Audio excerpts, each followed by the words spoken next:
يلتقي منتخب الجزائر نظيره منتخب الكونغو الديمقراطية DRC كونغو ضمن دور 16 ثمن النهائي من بطولة كأس إفريقيا 2025 المقامة في المغرب. المواجهة مقرر لها يوم الثلاثاء 6 يناير 2026. توقيت المباراة: الجزائر 5 مساء بتوقيت الجزائر، مصر والقاهرة 6 مساء بتوقيت القاهرة، السعودية ومكة المكرمة 7 مساء بتوقيت مكة، فرنسا وباريس 6 مساء بتوقيت وسط أوروبا، كندا مونتريال وتورونتو EST 12 ظهرا بتوقيت شرق أمريكا. هذه التوقيتات محسوبة وفق الفروق الزمنية الرسمية لمواعيد انطلاق اللقاء.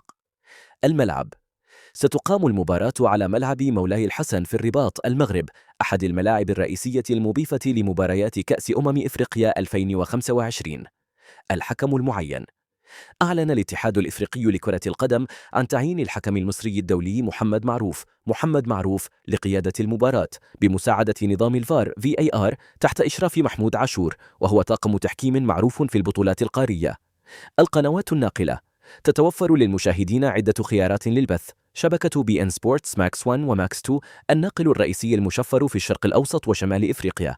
القناة الأرضية الجزائرية تنقل المباراة مجانا عبر البث المحلي في الجزائر. في بعض الدول يمكن مشاهدة البث عبر قنوات محلية أو خدمات البث المجانية حسب الترخيص الإقليمي، مثل بعض المنصات التي توفر مباريات كأس الإفريقية مجانا في مناطق بعينها.